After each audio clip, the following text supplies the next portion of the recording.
So all that to say that low sounds, as beautiful as they are not easy to locate.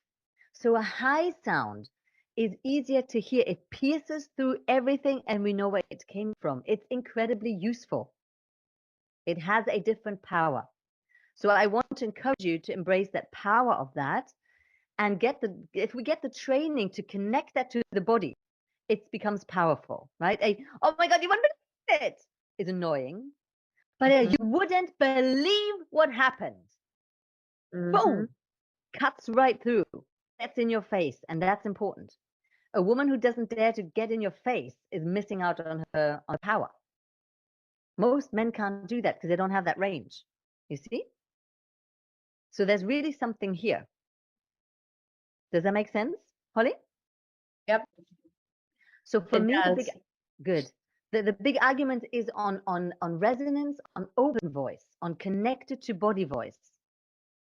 Did you see that? Wow. I said no to that. And I say yes to this. Having said that, why wouldn't I? And why wouldn't you? And why wouldn't we all? In fact, melody. So I'm giving you melody right now.